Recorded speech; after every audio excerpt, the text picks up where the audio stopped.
வணக்கம் நண்பர்களே. இன்று நாம் பார்க்க போகும் பதிவு 8ஆம் இடத்தில் செவ்வாய் இருந்தால் என்னென்ன பலன்கள் என்பதை பற்றி பார்ப்போம். அதாவது ஒருவருடைய ஜாதகத்தில் செவ்வாய் பகவான் 8ஆம் இடத்தில் அமர்ந்து இருந்தால் பொதுவான பலன்கள் என்னென்ன என்பதை பார்ப்போம். ஜோதிடத்தில் செவ்வாய் என்பது பொதுவாக தைரியம், துணிச்சல், முயற்சி, வேகம், சுறுசுறுப்பு, உடல் சக்தி, போராடும் குணம் மற்றும் கோபம் போன்றவற்றை குறிக்கும் கிரகமாக இந்த செவ்வாய் கிரகம் அமைகிறது. அதே நேரத்தில் 8ஆம் இடம் என்பது வாழ்க்கையில் ஏற்படும் திடீர் மாற்றங்கள், எதிர்பாராத சூழ்நிலைகள், மறைந்திருக்கும் விஷயங்கள், ஆழமான சிந்தனை, ஆராய்ச்சி, ஆன்மீகம், ஜோதிடம் போன்ற விஷயங்களுடன் தொடர்புடைய இடமாக பாரம்பரிய ஜோதிடத்தில் பார்க்கப்படுகிறது.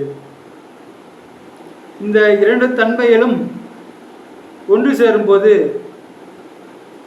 வாழ்க்கை சாதாரணமாக பார்க்காமல் ஒவ்வொரு விஷயத்தையும் ஆழமாக புரிந்து கொள்ள வேண்டும் என்ற எண்ணம் சிலரிடம் இருக்கலாம்.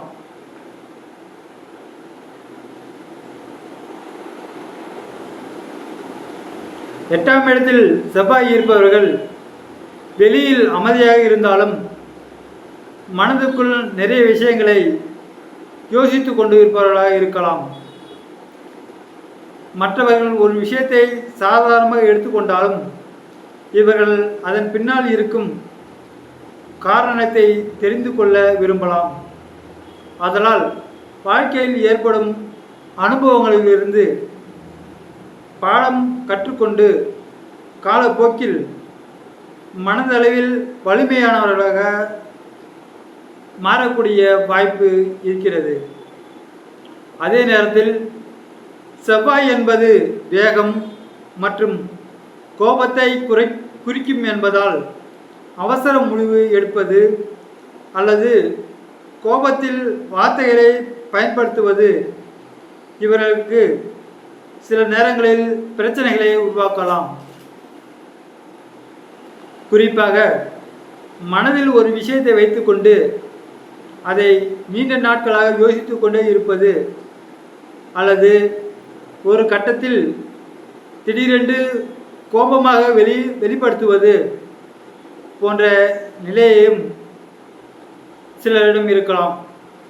எனவே இந்த அமைப்புடையவர்கள் வாழ்க்கையில் கற்றுக்கொண்டு வேண்டிய முக்கியமான பாடம்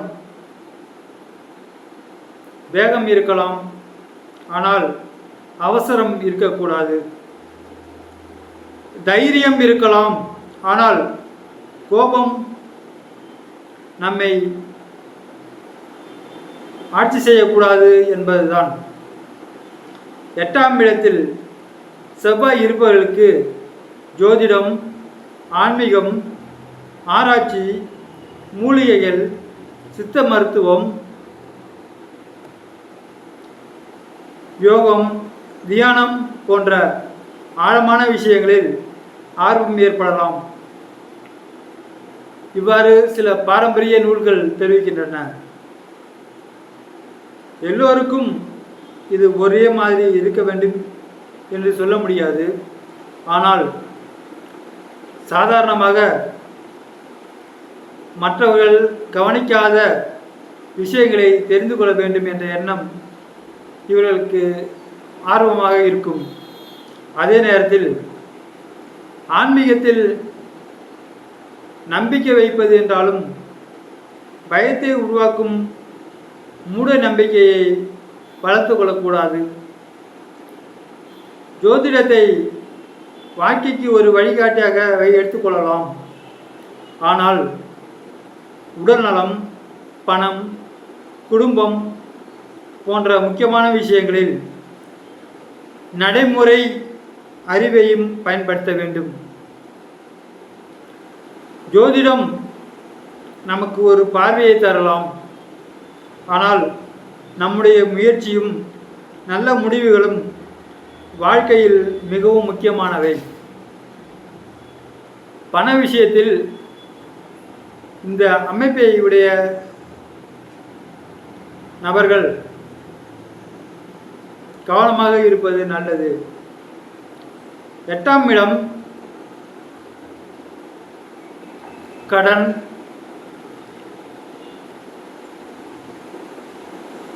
கூட்டுப்பணம் மற்றும் மறைமுகமான நிதி விஷயங்களை தொடர்புடையதாகும். எனவே பணம் தொடர்பான விஷயங்களில் அவசர முடிவுகள் எடுக்காமல் இருப்பது நல்லது. யாராவது அதிக லாபம் கிடைக்கும்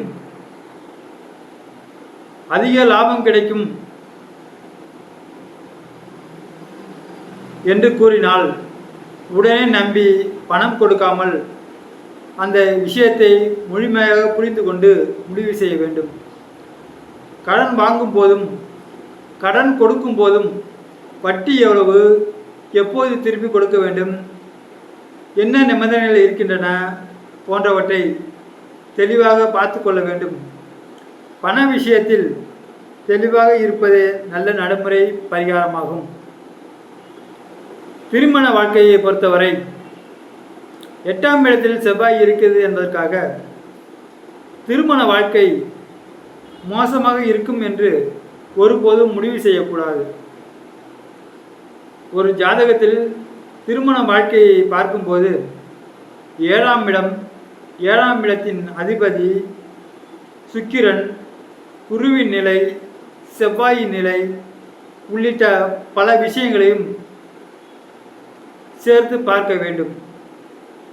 எனவே ஒரு இடத்தை மட்டும் வைத்து பயமுறுத்தும் பலன்களை சொல்வது சரியான அணுகுமுறை அல்ல. நடைமுறையில் மனைவி அல்லது கணவரிடம் கோபமாக பேசாமல் இருப்பது, சிறிய சிறிய பிரச்சனைகளை பெரிய சண்டையாக மாற்றாமல் இருப்பது, மனதில் இருக்கும் விஷயங்களை அமைதியாக பேசுவது போன்ற நல்ல பழக்கங்களை குடும்ப வாழ்க்கைக்கு மிக சிறந்த வழிகளாகும். 8ஆம் இடம் வாழ்க்கையில் திடீர் மாற்றங்கள் தொடர்புடையது. சிலருடைய வாழ்க்கையில் எதிர்பாராத திருப்பங்கள் ஏற்படும். சில நேரங்களில் வாழ்க்கையில் ஏற்படும் மாற்றங்கள் நம்மை வளர்க்கின்றன. ஒரு பிரச்சனை நமக்கு ஒரு பாடத்தை கற்றுக் கொடுக்கலாம். அந்த அனுபவம் எதிர்காலத்தில் பெரிய தவறுகளை தவிர்க்க உதவலாம்.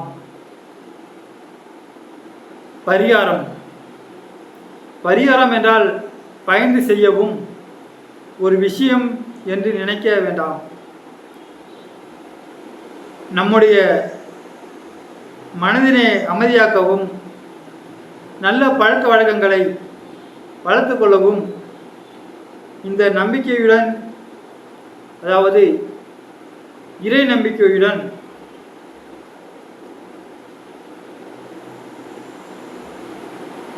ஆன்மீக பயிற்சியாகவும் இதனை எடுத்துக்கொள்ளலாம். குறிப்பாக இவர்கள் முருகப்பெருமானை வழிபடலாம். கோயிலுக்கு செல்ல முடியாதவர்கள் வீட்டில் அமைதியாக ஓம் சரவண பவ என்ற மந்திரத்தை கூறலாம்.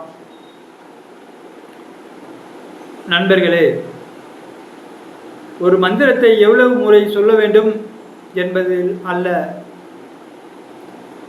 அந்த மந்திரத்தை எவ்வளவு நேர்த்தியாகவும் பயபக்தியுடன் செய்வது என்பதில்தான்.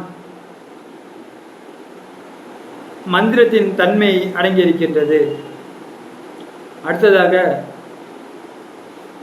அனுமனை வழிபடுவது சிறப்பு. வீட்டில் இருந்தால்